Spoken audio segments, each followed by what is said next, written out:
Hi everyone, I'm Katie. I'm the gym manager at Unbreakable Training, and I'm here with Paul, our incoming director. And again, to do with Mental Health Awareness Week, we're going to be talking about Paul's journey. So, Paul, if you want to start by giving us a brief overview of your mental wealth journey. Yeah, nice. Thanks, Katie. I think probably the easiest place to start would be at the point where I discovered some mental health issues, and I was probably 22. And after a small period of realizing that my life wasn't what I expected it to be, and changing jobs and changing homes and changing girlfriends and changing clothes, I was sitting at a bar and I was doing this and I was like, I just don't understand what's wrong. And in that moment, I realized that my problem was drinking, and came to realize in that point, fortunately quite young, that I was an alcoholic. And started heading off down a journey of recovery, which, as you can imagine, at 22 is quite difficult and challenging. So it didn't necessarily go swimmingly well to start with, although I've been sober since I stopped drinking, but along the way discovered that actually I have a very addictive personality and somehow managed to pick up a drug addiction as well. So you've been sober since 22? Yeah, 22. So wow. I actually just had my 23rd year sobriety birthday about a week ago. That's so cool. It's important to look at it though and realise that it's a day at a time journey. Mm-hmm. So the only thing that makes it impressive is that I've done it every day for 23 years. And the only way you can do it is day at a time. So you learn to live literally in the day, and you forget about yesterday and last week, and you don't worry about the future. And I think that's probably a nice segue into a mental health and realising that that's part of mental health, and addiction is really big in that mental health space, and I don't think people realise quite the span that it has. Yeah. I mean, it covers so many different. Just like when you think about addiction, I guess it is an illness or a disorder, however you want to portray it, but it is something that is mental that we need to encompass into such a broad category. It's not just well-being. Yeah. It ties into so many different things. Well, I've explained it because I've been in a 12-step program, obviously a recovery program, and the truth of it is if you want to get sober or if you want to get clean, you need to go to a 12-step program. I don't know many people that are able to maintain sobriety or be clean without the support of that kind of 12-step program, and it's really focused in the way that it delivers what it does. But I've had a few people ask me before, they're like, but how do you know you're an alcoholic? How do you know that was your problem? And I think the thing is that the way I describe it is my thought process always ended with have a drink. So as an example, get up in the morning, have a drink, have a shower, have a drink, get dressed, have a drink, go to work, have a drink. So I guess kind go of for a drive, have a drink. Pulling on that, so you came to that realization yourself. No one else was like, hey, well, what's going on? Yeah, no one else did. Yeah, it just became really obvious that the reason my life was bad was because I was drinking, and it took a while to get to that point of being able to articulate it in a way of saying that my thought process ended with have a drink. And that was probably the moment that I was like, okay, now that I understand that in myself, how can I deal with or change that? And that's where it's interesting. So as a 22-year-old coming to that realization yourself as well, did you feel any stigma to go and seek that help? No, because I honestly I just knew to ring AA. Like it's one of those things in life where it was literally an epiphany moment. I had just one moment of clarity where I went, wow, I've got a drinking problem. And I picked up the phone basically and reached out for help. And there's a great saying in AA specifically where they say let the hand of AA be there to reach out. So when someone reaches out, reach back. And that's the great thing, I think, when I look at myself and my own mental health journey and my mental well-being, is being the hand that reaches out. Yeah. and I mean, let's be honest, sitting here right now, if I got into the dark details of who I was and what I was like, you'd think I was telling you a story. I think I was completely making up, fabricating lies, because there is no way you can sit here and look at me, coming on as a director of a business, having a family, having a successful career, all of that, and have actually those deep-seated issues with my mental health. It just doesn't make sense. But I guess that's the importance of having these conversations, because everyone has something, and just because it's not visible, it doesn't mean it's not there. And I think that's the really intriguing side of mental, like we're talking about mental wellness and mental well-being, because if someone's overweight and you can tell, right? You go, oh, that person's overweight. If someone's a little mentally unwell, you don't walk down the street and go, oh, that person's a little mentally unwell. The extremenesses, right? The people who are obviously, who've got deep issues, you can see them. But, we'd be surprised at how many people are just maybe not 100%, just got a little tick going on at the back of the mind or something. But you don't see that because it's not something that's physically visible. Yeah, for sure. So with making those kind of things a little bit more destigmatized, I guess, or more, can't think of the word here, but more recognized as much as we do with physical health. Yeah. Is there anything that you think has helped you along the way to open those conversations? Because you say you've had many conversations about it. Yeah. I think the first thing is that, in a really simplistic way, is I realised that I didn't make good decisions. So part of what got me to the place of being an alcoholic and a drug addict and in some pretty dark places was my own personal decision making. And so the first thing was starting to unpick that and go, so how, if I'm so bad at making decisions in my life, how am I going to live? I need to find another way of helping me make decisions. And there's it's a little bit cheesy, but in essence, I handed my will and my life over to my higher power. So for myself, I found a belief and a power greater than myself that I could, in essence, hand over my decisions to and go, you know what, I'm gonna trust that this power greater than me can take me on my journey, and I'm gonna trust where it puts me in my decision making. And it's kind of interesting because straight away I can almost feel the whole religiousness, and it's not about a religious aspect at all. Yeah. It's just about realizing that actually, if you just deal with life on life's terms, you can get through a whole lot. And there's an aspect of letting go, and it's the tools, I guess, that I've learned, and it's through a lot of conversation. And it's one of the most important things that I think with mental well-being is, if you want to get physically fit, you go and you physically train. If you want to get mentally fit, what do, right?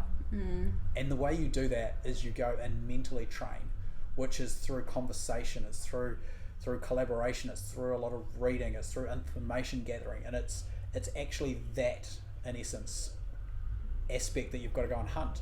And the only way to do that is ask questions. And so it's finding places and people that you can be really open and honest with and put questions to, or not be afraid to share what you're thinking to. And if they're not judging you, then what happens is you start to uncover your own, I guess, internal monologue, and can find those things. So that's the thing for me, where I talk about have a drink at the end of every thought process I had, is through that ability to be open and aware and not afraid to talk with someone. I found that whole, it's like every time I have a thought, it finishes with have a drink. Whoa, no wonder my life is so tough, right? Because that's what I'm ending everything with. Yeah, that's such an interesting and really, really great observational thing to be able to do, and just spread that awareness that if you go and speak to someone, it's not necessarily counselling for you, but I guess it's more just trying to train your brain that these things are okay to be spoken about. Yeah. Well, the other thing is, and it's, put it into perspective, I've been sober for 23 years. So I've been working on my own mental well-being for 23 years, and I've tried things, and I've gone and looked at things, and I've read stuff, and I've visited that many different religious cults and the like to see how they deal with things, that I got to a place where I'm like, actually, it's what works for me, and it can be a little bit out of everything. But the one thing that I realized is, if you don't speak, you don't actually hear words. And when you're sitting here now, in your mind, you've got all these thoughts going around and around, and a thought is a really abstract thing. And until you actually speak or articulate that thought, you don't actually really know what it is, because it's this abstract thing that's floating around. And the minute you speak the words, for us in language, words have so much more meaning, especially when you start putting 3 and 4 and 5 and 6 of them together and turning them into sentences. So you speak that thought, then what you do is you actually hear those words, and you apply that sentence or those words to that thought, and you go, wow, that's a really stupid idea. But until you've said it out loud, you don't know that it's a stupid idea. And sometimes having a person or a place, and it's not even just one person, it's many places where you can just speak openly what's going around in your head, is more about for yourself than it is for the other person. And there's definitely some learning along the way, because gosh, that resonates. Yeah, well, it makes so much more sense though, right? Yeah. But if no one ever told you that, you could sit in silence all day, you know, just festering in those thoughts, when, you know, it's the old thing, right? A problem shared is a problem halved. And it's a lot, I think, just to do with that. Actually, hey, this is how I'm feeling, this is what's going around in my head. Wow, that's a stupid idea. Why am I thinking that right now? And the other person just going, Thank you for sharing. Yeah, hey, great. That's pretty much it for it, isn't it? Yeah. It's just getting it out in the open. Yeah. Oh, wow. So if there was a misconception, if we were to, I guess, almost wrap all of that into just thinking, if you could change one thing that's a misconception about mental health and mental well-being, what could it be? I think it's the extremism of it. So for me, what has helped in my journey and what has helped me be mentally healthy is the openness that comes from being comfortable enough to share my thoughts. Because honestly, sometimes I'm like, ooh, that just needs to stay in there, right? That sense of vulnerability a little bit. And that actually it's not an extreme thing. You know, mental health, you don't wake up one day and you're morbidly obese, right? There's a journey there. And if you think of that mental health in exactly the same way, you don't wake up one day in that complete mental devastated place. And when you start to realize it in that way, you start to go, so what are the little things that are happening along this path? What are those little triggers? Because in a really, really weird way, my gran, who passed away actually this year, bless her, she used to always say to me, take care of the pennies and the pounds will take care of themselves, right? And what I kind of uncovered through that after a long time is that if you look after all the little things, the big things never turn up, because the big things are just the weight of all the little things. And it's probably the most important thing, or the biggest misconception, is just look after the small stuff. Focus on the day, and actually you can get through just about anything. Yeah, that's such a good metaphor, I guess. Yeah, sure. I don't know, I'm not that smart. Sure. Sounds great, Katie. Well, because it is like so silent, and like you say, with the physical health, you can see, like, if someone's morbidly obese, what are you eating every day? How much movement are you doing? Yeah. But trying to think about what is your brain doing, and what are all those little things that you can do inside, because it is a silent journey, I guess. There's some really interesting things, and I'm not sure we've got the time to get into it today, but I guess I would say out to anybody who watches this, or who's a part of Unbreakable, if they ever see me and want to dig in and have a deep and meaningful conversation, I love it. I'm right into it, because I I have my views and my opinions that are based on information I've gathered. And what I really enjoy is when someone brings a different perspective to what I am seeing or what I am viewing, to change that and to enhance it or to remove something that maybe I haven't got.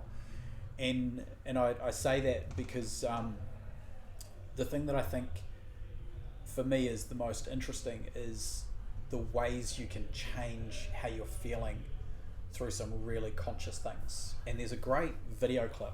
I've known about it for a long time before it came out, but there's this philosophy of make your bed. If there's only one thing you do in the day, make your bed. And the reason why that's really important is that if you think of your thought process and think of it as a spiral, so don't think of it as a flat two-dimensional thing, but think of it in a three-dimensional way, and it's a spiral. And so if you get into a negative thought process, you'll get into a negative spiral. And so it's a cycle that will slowly take you down. And the way to stop it it's not a sudden stop. So if you think you're driving a car and you want to go in reverse, you don't just slap it into reverse, right? Or you don't crash it into a wall to stop it, to change direction. And that's a little bit with your mind as well. If you're in a negative spin, you've got to slow it down and then turn it around. And the concept of making your bed is something that can help slow it down. So if you're having a bad day, today's really bad, then what you can do is go to that anchor in essence and say, hey, but you know what? At least I made my bed this morning. And if there is nothing else good in your day, at least your bed's made. And from there, what that does is it just gives you a different philosophy in your mind and a different thing to reach for. And then it can be like, hey, and you know what? I've paid all my bills, or I'm at work. And then now you're starting to put some more positives onto it, and before you know it, that cycle starts to spin back the other way, and you can get yourself into a far smarter state of mind. And it's another simple philosophy, which is what's in your control and what's not in your control. Yeah. And the thing is that if something's in your control, well, just do it, sort it out, deal with it, whatever it is. Just it's in your control. If it's out of your control, and this is the big one, and it's really hard, let it go. Such an important lesson. Yeah. You know what? Just let it go. And sometimes you even just have to say that to yourself. This is not in my control. I'm going to let it go. Might not happen instantly, but the more and more you do that, the better and better. Oddly enough, like training, the more and more you deadlift, the more and more you squat, the more and more you clean, whatever it is, the more you do it, the better you get at it. So the more you say to yourself, it's not in my control, let it go, the better you'll actually get at doing it. So true. Less weight on your shoulders that's unnecessary. Absolutely. Remove that and just... And I'm no expert. No one is here. Oddly enough, this is a daily thing, and I often remind myself the same thing. I'm like, you know what? This isn't in my control. I'm just going to let it go. I think that's such a great philosophy to lead with and end with as well, Yeah, actually. absolutely. Well, thank you so much You're for welcome. sharing your journey. I might find the videos and link them below, maybe, in the YouTube video. Yeah, the one of the Colonel talking about making your bed. Yeah. It's hilarious. Educational. Yeah, absolutely. To a T. Absolutely. Well, thank you so much for watching, and that wraps it up. Cool. I'll just